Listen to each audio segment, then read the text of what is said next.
This is Karen with newclevelandradio.net, and it is time for Avoid the Maze. You are special. And my special guest today is Andy Murphy. Now, some of you, when you look at what this podcast is about, you may be thinking, well, Karen, you're really not talking about special needs. You're not really talking about parents, who are overwhelmed. My answer to you is wrong. That's exactly what we're talking about. I know when we had our second son, we had just moved to a neighborhood where my husband said, we can no longer leave the front door unlocked. And I looked at him like, oh, but this is suburbia. And he said, no. I said, okay, so we'll lock it at night. He goes, no, we're going to get a home security system. And I went through the roof. It was like, but why? We're in a good neighborhood. 2 years down the line, I had somebody who was cleaning my house because I was working out of town, and I got a frantic call from her. When she had come in, because she had her own code, she got in the house, but she forgot to lock the front door. Hmm. And as she was cleaning, some guy, random guy, walks in and was about to attack her. Now, luckily, she had the vacuum cleaner in her hands, and she lifted it and hit him over the head. Now, the first Good call for her. she made was to me, and I was out of town working. Second thing I said to her was, call the police. Home security. You don't think about that you're not safe in your own home. So, Andy, what got you into this path to say, hey, it's not just about locking our doors, it's locking our computers down and our personal information. Why did you go this path? Sure. Karen, thank you so much for having me here to be able to chat with you and to be with your audience. I really do appreciate that. Yeah. Nope. You kind of hit the nail on the head. Nobody wants to feel unsafe in their home. I mean, this is our home. This is our castle. This is nobody else is supposed to be here. Because, you and I are law-abiding citizens. We don't think like everybody else. So we just assume that, everything's okay. Everybody's like us. And unfortunately, prison is full of people who are not like us. Right. They exist for a reason. So what we need to do is first off, just take responsibility for our home security. I mean, that's on us. Like the police will be there when we need them, when we call them. But it's up to us to make sure that our home is actually really truly safe. We don't need to outsource that to anybody else. So just making the first step and understanding this is my home. I want my family to be safe, and that falls on me. That is my responsibility. So what kind of led me into this is I have always just naturally been a security minded person. My mom is a very suspicious person, and I appreciate that about her. She doesn't give out trust easily. My dad was always one of these people who had a light timer, on our house when we went on vacation. The lights came on and off, so it looked like we were home. So I just kind of naturally picked up these lessons from them as I was growing up, and so all of this stuff just sort of made sense to me, and I kind of thought it odd when it didn't make sense to other people. And there came a moment in my early marriage, probably within like the first month, where I was laying in bed looking up at the ceiling, and I said to myself, if somebody were to break in right now, I don't know what to do. And so that was a very uncomfortable problem. And so I have been just answering that question for years and years. And I finally realized, hey, there's other people out there who have these same questions. Let me share my knowledge with them. Let me share my experience with them. And so that's where the Secure Dad came from. That's how this thing kind of got rolling and got started, was because I realized I had a problem. I found my solution, and I realized other people need this solution as well. Now, I know there are some people who say they sleep with the baseball bat next to the side of the bed. Um, that's great as long as you pick it up before that intruder picks it up. Um, Right. so it really begins with making sure that the perimeter of our house Hmm. is safe, that we have things in place, whether it be alarm systems, lights that flash, all different things. I will say that when we moved to this current place 14 years ago, my husband didn't feel the same need to have the security system, but our locks and everything are different in this house. Hmm. Okay. So I understand where you're coming from. You want to feel secure when you put your head down on that pillow at night, that Yeah. it's just you and your family inside the house. So let's say somebody says, "Hey, I can't afford, you know, a security system," because some are very, very expensive, depending how big your house is and how many entrances you want to put that system on. What are some ways that we can just do it, maybe penniless? Okay. So there's some things that you can do to make sure that your house is going to be secure, and there's some low budget stuff that we can talk about, for sure.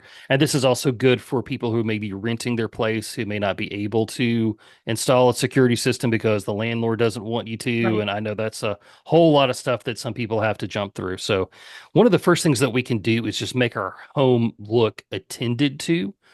So if we can keep the grass cut, we can keep like the weeds from growing up, we can kind of manicure the space that's around our place because it's going to look like we are invested in ourselves and we're invested in our property.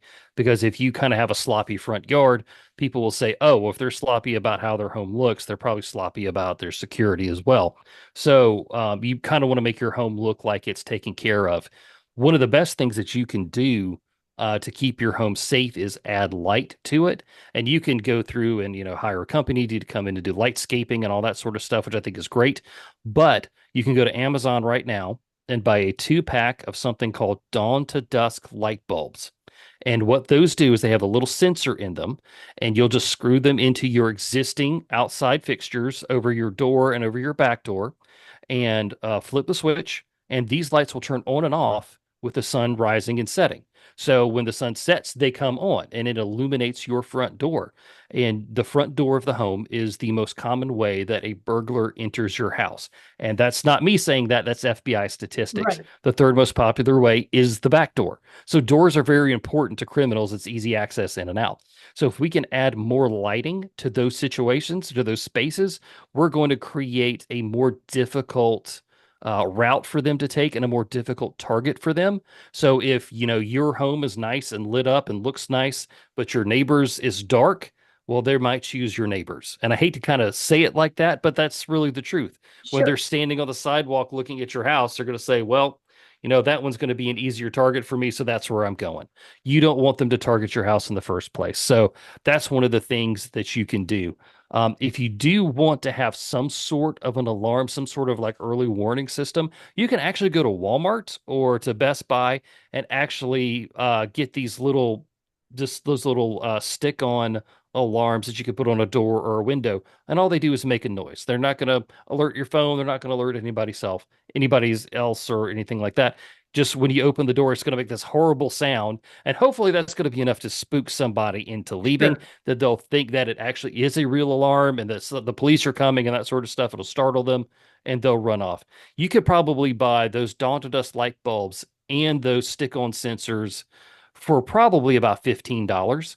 Have that Wow. delivered to your house. And so that'll be a great step forward in just, taking ownership of the responsibility of, keeping your home safe. So what if you can't? So we live in a condo subdivision. Okay. Hmm. So our outdoor lights, Hmm. we can't keep on all night long because they would shine into our place as well as into my neighbors. Sure. What can we do internally then if we can't do it externally to make it look like there's somebody up and around with some light on? Sure. So in those particular cases, what you can do is get what we call these smart outlets, which will affect like the lighting inside of your home, like for a lamp or something like that. If you're going to be on vacation, you like Amazon sells these Wemo as another type of smart plug. They will just they control the power to your lamp. So it's not like something super high tech. This technology has been around for a long time. You just get a smartphone app now. It makes it a whole lot easier to do. So you can get those sorts of things and they'll turn on the lights in and around your condo and things like that. You can actually buy smart switches, which can or can't be good if your internet goes out, as I have learned in recovering from this latest hurricane. But you can actually like have your dining room on one of these smart switches. So instead of it being just like a plug in the wall, it's an actual switch that you can control the timing with, and you can light up your home in a normal light signature. And that's Sure. another thing that people try to do. They try to overdo it and they make it look like a prison. And you don't want your house to look like a prison. You don't want you, your neighbors, and your kids to feel like they're living in a prison. So Right. just you want to kind of duplicate your normal patterns of life, and that's going to be the thing that is going to deter criminals because somebody might say, "Hey, they're trying too hard. Let me pay more attention to this house and see what's going on." So you Um, just kind of want to make it appear to be natural. so before we got started today, you mentioned internet security. And so many of Mhm. us, again, I'm on the computer all day long. We think, hey, we're safe. Nobody's watching us. Well, funny thing is, a couple of weeks ago, um, I went to get gas and my credit card was declined. Hmm. Oh, And it's my debit card. There was money in the account. sure. So I thought, oh, it's got to be their machine. So I Hmm. went to another gas station, did it again, didn't work. So I went to the bank because luckily I had some time at that point. And I said, what's going on? And they said to me, we turned off your account. I said, why? Because we noticed some suspicious activity. And I have a program that runs so that, but I didn't check the program, which I normally do every day. And they said, there's over 1,000 hits on your credit card someplace overseas. Mm. I Hmm. said, wow. And they looked to see they were very accurate. They went through all my transactions where I've used the card. And they said the only thing we can think of is you weren't real careful yesterday because the day before I had used it at 10 o'clock in the morning and those charges started about 10:15 that same morning. Mm. Hmm. So we think we're protected. We think we're okay. Now, because I have this program and it's initiated by the bank, I was safe. Good. But they cut off my credit card and it was freaking me out like, what is going on? But Absolutely. Yeah, that most is. people think, well, I am safe. I'm not clicking on everything. I know where I'm going, but we don't. So, how Right. can we make ourselves safer? And especially Sure. our kids. Right. So, like, I've actually had my credit card compromised probably about half a dozen times in, as many years. So there was actually like this joke my wife and I had. We were getting new credit cards every summer because what was happening, we would go to a gas pump and there would be the little camera Yeah. and the little RFID scanner. So we would put the card into the gas pump to pay and leave, and like our number and our PIN code and our excuse me our zip code was captured by this camera and this device, and we never knew that it was there. That I can't sit here and inspect every single gas pump that I go to, right? We can't do that. Right. So what I've actually started doing, and as technology has come along, is I will actually use Apple Pay at the gas pump. I will use the that feature in there. You can also use Google Pay at a lot of Yep. these, and that way there's no phone that is, or excuse me, there's no credit card that's actually swiped, no numbers, that sort of thing. It's a number that goes to Apple, and then Apple takes care of the transaction from there. So even if somebody somehow gets that, it's still not your information, that sort of thing. So you just have to. We just recently had this the national public data breach about a month and a half ago now, where 2.2 billion pieces of information were exposed on the dark web, including social security numbers, names, addresses, phone numbers, all the information that everybody needs to pretend to be you. And so, what I'm telling people now is that you just have to live your life assuming that your information has been exposed. You have to assume that your information has been exposed as a parent. your children's information has been exposed, and even your adult parents' information has been exposed. So, welcome to 2024. This is life now, unfortunately. So, I actually got hit in two data breaches in 1 week. It was the National Public Data Breach, and then another California-based healthcare provider. And I haven't set foot in the state of in the state of California in 20 years. So I'm like, okay, well, how did this happen? Well, apparently my, healthcare system on the East Coast, contracts with them to handle stuff, and they're the ones that lost the stuff. I was like, okay, great. So, what I suggest to everybody now for adults, go out and freeze your credit. So that way, nobody can open up a new line of credit in your name. And that means a new credit card, a new utility account. Can't open up, an account for, trying to buy a new car, that sort of stuff. So you can freeze that as an adult pretty well. I had already frozen my son's credit when I got a letter from my bank that said his youth account had been exposed, and with it, his name and all of his data had gone out as well. So Wow. I'm like, at 11 years old, he was, involved in his very first data breach. But thankfully, I'd gotten ahead. And I thought at that point, I was like, you know what? This is like being really super safe at this point because your kids really don't have their information bouncing around. But then it was stolen. So then I was very happy to have done it. So freeze your credit, freeze your children's credit. Freezing your credit as an adult is really easy. You can just call the three credit bureaus, or Google, like Experian credit freeze, and it'll walk you through the process. It's absolutely free to do. It's free to freeze your children's credit, but it takes a lot more steps because you have to prove that you are their parent or that you are their guardian. So you'll have to actually print out documents, get some things signed, and then physically mail them into all three different credit bureaus.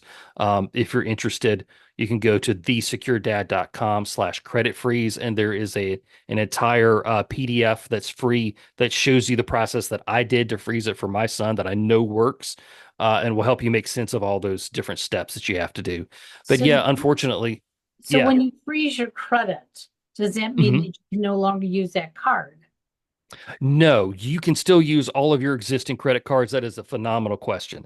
Yeah, you can still use all of your credit cards. You can still use your debit card. It just means that nobody can open a new account without you Yeah. unfreezing your credit. Uh, So, if you're going to go buy a new car, go unfreeze it for a couple of days and then freeze it back once you have your car purchased. I That makes a lot of sense. Makes a lot Hmm. of sense. And I'm sure most of us don't even understand that because I'm hearing freeze and I'm thinking, oh, we can no longer use that card, which sometimes you want to do. But Right, so right. you mentioned you have an 11-year-old. Hmm. I have two sons. One's in his 40s, one's in his 30s. The one in his 40s, by the time we started getting nervous about online, he was already grown on his own. I didn't have to think too much about it. My Sure. younger one um, learned very early on at the age of 10 or 11, and I'm sure it was through watching TV and his friends. Wow, there are certain things I can buy online. You need this thing called a credit card. Well, I see mom and dad using it all the time. And he really, in the beginning, thought nothing of it. He thought he was doing the right thing. Um, we didn't start noticing it until he got into things that we don't want our kids to get into. And he was Sure. a little bit older. And we were very lucky. The one time it happened, we were able to get it refunded back. But typically, and especially today, that is much, much harder. Hmm. So, how do we secure our system so that our kids, if they do pick up our credit card, or if they have one of their own bank cards, well, like so many kids have today, how can we make sure that they don't get themselves in trouble?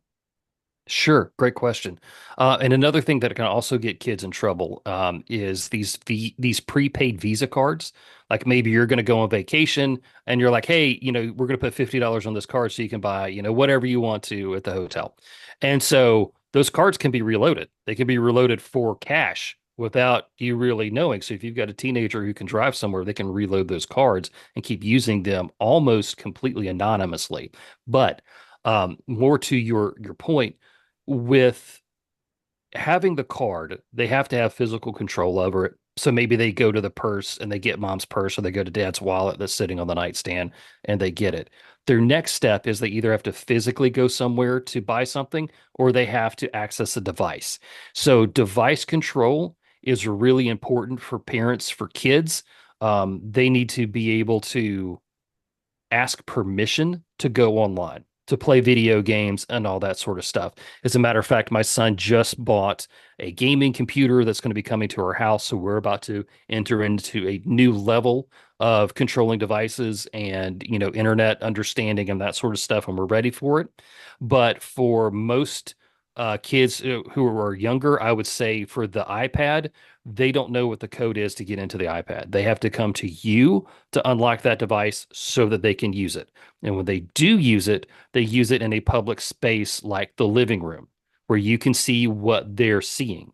You don't let them take it into their room. They don't get to take it into the bathroom. And even if your kid has a device that's issued by the school, same thing. My son had an iPad issued to him in the sixth grade that's nicer than any technology that I have. And just it got it from the school. And so we were all sitting there as parents on orientation, and they were saying, don't let your kids use this device in the bathroom. Don't let them use it in their rooms because they make bad decisions when nobody else can see them, that sort of thing. So make sure that if they can access the device, they have to come to you for permission to get it. And then when they use the device, it's somewhere public that everybody can see kind of what's going on. I know that YouTube is really popular with kids. If you have a smart TV, let them only watch YouTube on the smart TV that is, 40 whatever inches of you being able to see what they're seeing. And this also opens it up to understand that what your kids are watching, what they think is funny, what they think is important, you can sit down and watch with them and have conversations and just get to know them better. So if you don't make it look like it is a punishment or like it is, oh, we're restricting your freedoms as a human. If you just say, hey, these are the rules of the house. We have these rules because there are bad people out there who want to do bad things to kids. They want to scare them. They want to hurt them. Talk to your kids at whatever level they're at currently in their life. And just, reason with them as this is why we have these rules. This is why it's set. And as long as you follow the rules and you ask permission, everything's going to be great. It's interesting. When my son, I think, was like 7 or 8 years old, he went to a birthday party. And when we picked him up, he was so excited. I got to watch South Park. And I looked at him, and it was like, those were the beginning days of South Park. And the language Yeah. was pretty Oh, rude. yeah. Yeah. And Hmm. we said, absolutely not. You're not going to watch it. And luckily, he couldn't access it at home. Hmm. So we were fine. As he became a young adult and he was watching South Park again, he said to us, I am so glad. I now understand why you told me not to watch it. He said, but you know how many people made fun of me? And I said, and you know what? Half of them, their parents weren't letting them watch it either. So Hmm. you got to remember, just because somebody said they watched it, if you didn't watch it, you don't know if they're telling you the truth or not. And the reality of it is, you don't have to do what everybody else does. Now, that's hard to say to an 11-year-old or a Sure. Yeah. 14-year-old. And I know parents out there are saying, oh, I can't control my kid. You can. My son, my youngest son, is on the autism spectrum, high functioning. And one of his spectacular talents is trying to tell me why he's right. And it sounds so profound. And I cannot I tell love you, it. parents, how many times I believed him. And then I had to say, whoa, you're not the parent. I am. Hmm. Hmm. So there were years when he was not happy because we controlled some things. But Hmm. the reality of it is, when they grow up, they do understand. We're protecting them from the day that they're conceived, and we've decided that this is going to be part of our family. we start taking care of that child. So you don't want to stop when it comes to being in the home or the exposure that comes from outside the home. But you mentioned something very interesting. It's 2024. That's the way it is. Is it ever going to get safer? Unless we have some sweeping legislation, I don't think so. And I don't really particularly like to get political, but it's going to take laws and it's going to take um, companies being held to those laws and those standards for us to be able to really truly see any sort of shift. I do think we've kind of hit rock bottom at this point. Every time we log on to Facebook, all of our data is being scraped and pushed out. We have these massive data breaches. And you know, there are standards for keeping people's data safe, but hackers work faster than the good guys. I hate to say it. So they're always behind in learning from somebody else's data breach. That's kind of how it goes. But yeah, unless we see some big legislation and some people, really fining folks or shutting folks down, it's going to be like this for a while. And I hate to say one of the industries that's going to see a massive shift in the next 5 years is actually the automotive industry. It's getting easier and easier to hack cars.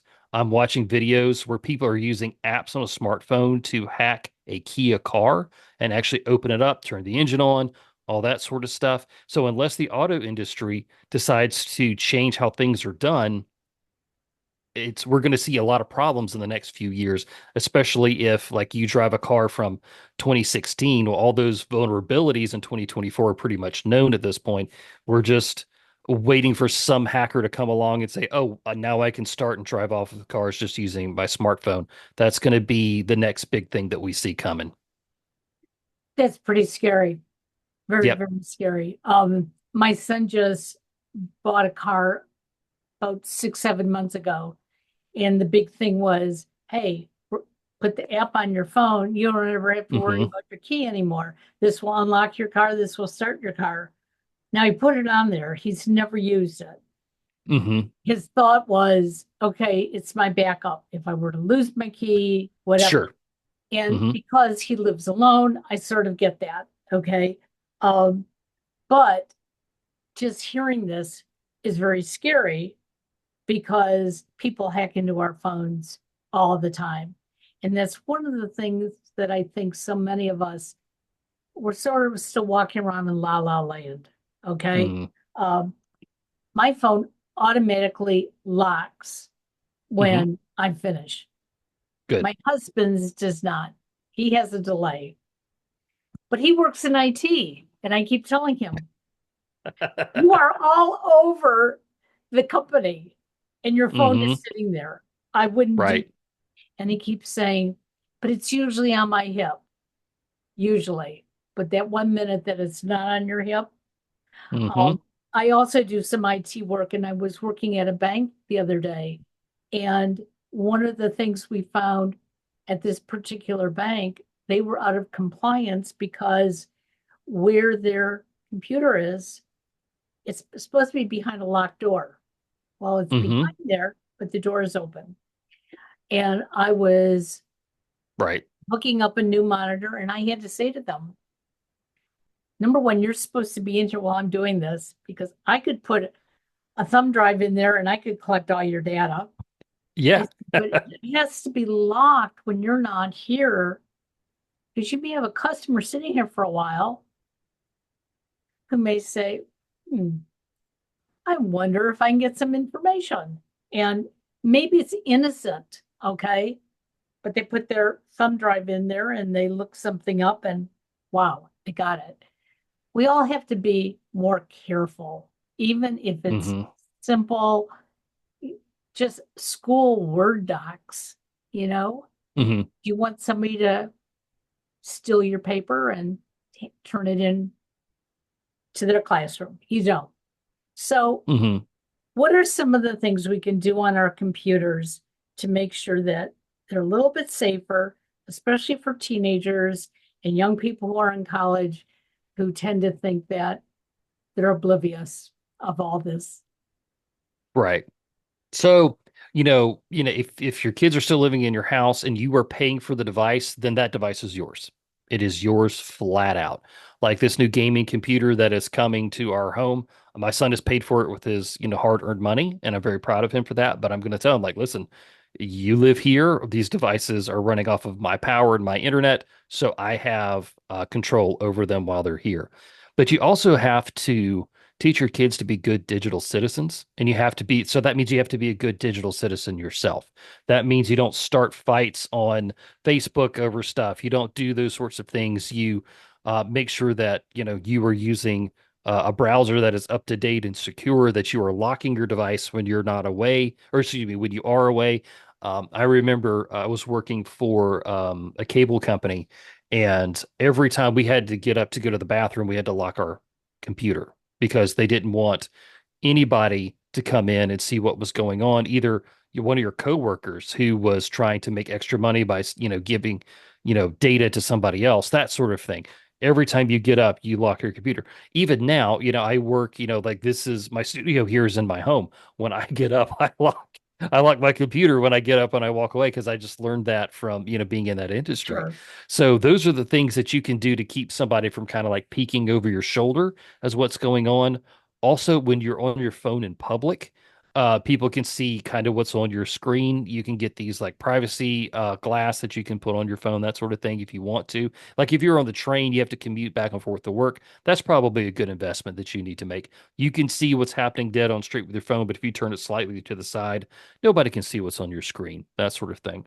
So yeah, just be mindful of who can see your screen, who has access to your computer, who has access to your phone, that sort of stuff. And do your best not to lose your phone or leave it somewhere that's out, that sort of stuff. Those are going to be the things that kind of like physically keep it safe. You can always,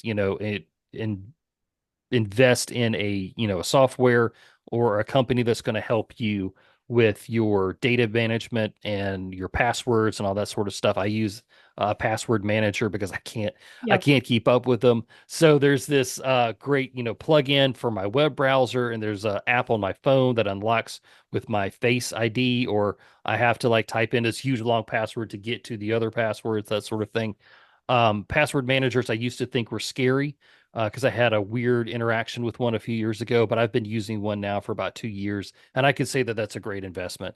You can actually try to use the VPN, which will keep your internet service provider from knowing where you're going, that sort of stuff.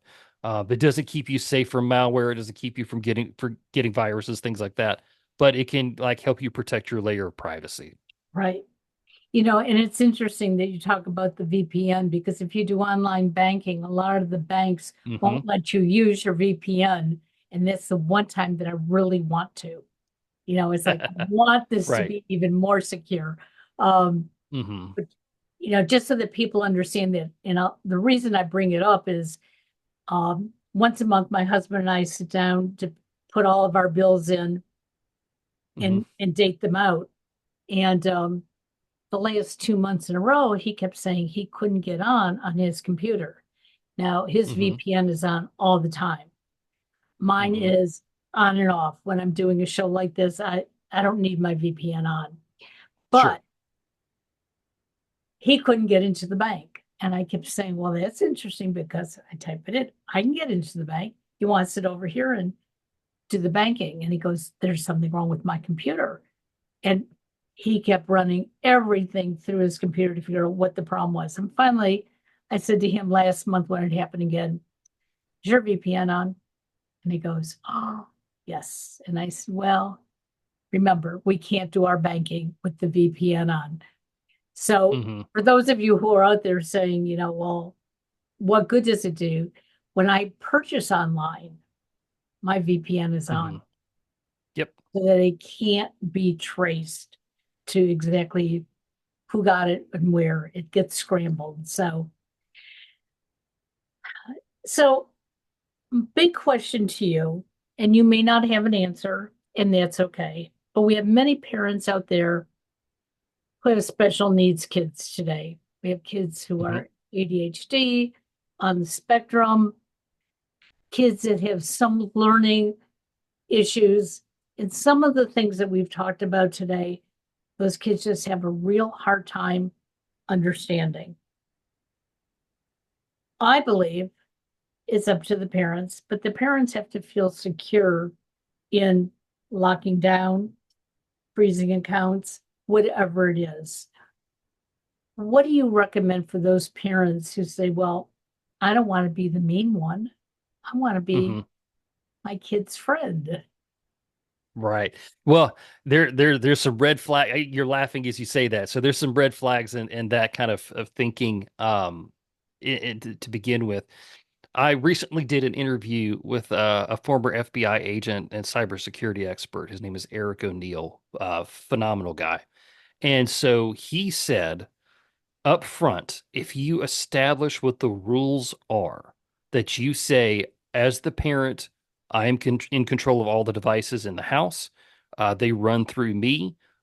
Being on these devices, being on the internet is a privilege that you have to earn.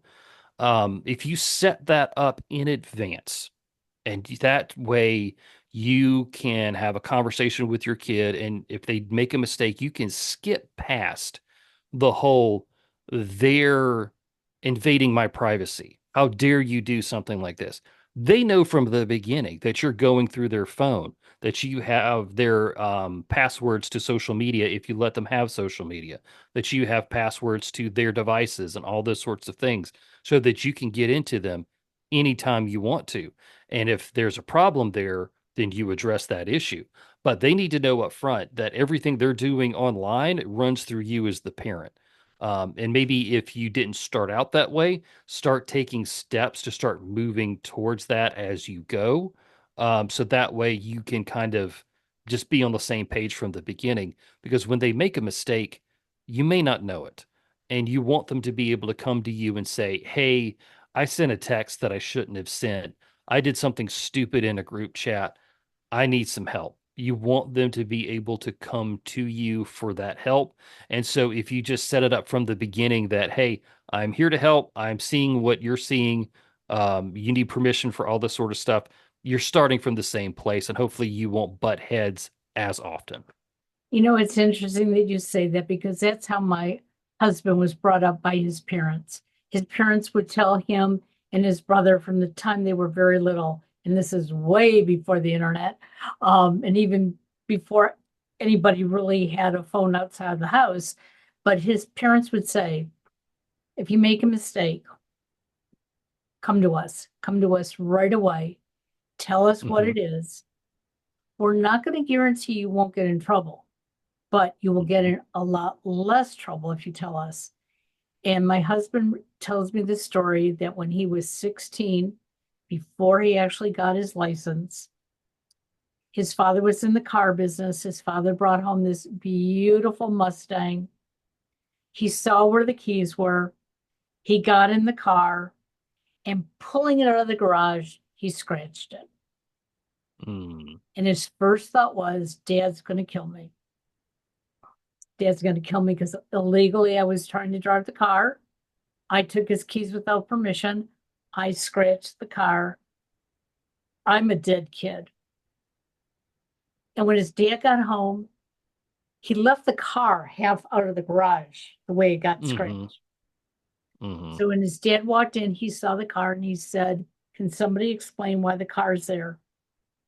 And my husband said he was shaking in his boots. He said, Dad, I took your key. I tried driving the car. I scratched it.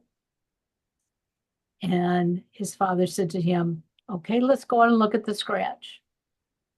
He showed him how it could be buffed out. So now he learned a lesson. If you don't Hmm. make it worse, Hmm. you can buff it out. He then Yep. said, okay, I want you to get behind the wheel and I'm going to direct you how to pull out. And he said, for an hour, he had him pull out, pull in, pull out, pull in. That was his punishment. He said he never Hmm. took keys again. He had several accidents in other cars over the years, but he said he learned a great lesson. Hmm. My parents, on the other hand, did not talk to us kids that way. You knew what you could do and you knew what you couldn't do. And if you did what you couldn't do, you knew you were going to be in trouble. So Right. we tried not to do anything wrong. Today's world is different. Our kids Yeah. get it from all over. I'm so glad there is someone like you out there that can provide us with information. So tell us about your website and your podcast. Sure. Well, thank you so much, Karen. Yeah, so you can find everything about me at thesecuredad.com. I release a new podcast every Wednesday morning, the Secure Dad podcast. I'm about to reach episode number 300. Uh, So it's a big thing. And so I enjoy doing the podcast. I will either do a solo show where I talk about a specific topic, or I will have industry guests on the show who are experts in their field, and they kind of educate me and my audience all at the same time about what we're doing as parents and how we can do it better. If you want to know more about how to secure your home, you can go to Amazon and just type in The Secure Dad, and you can find my Amazon best-selling book, Home Security: The Secure Dad's Guide, where I talk you through the layered home defense strategy that everybody can use, regardless of how big your family is or where you live. All of those things are adaptable and customizable to you. how wonderful. Well, I look forward to getting out to your website and continue sharing it, especially with so many of the special needs parents that I talk to, because, you know, we can find the easy solutions through you. And I think that's wonderful. Uh, because sometimes we need things just to be a little easier. Oh, Thank you for so sure. much. Yes. Thank you. Have a great Thank day. you. Bye bye now.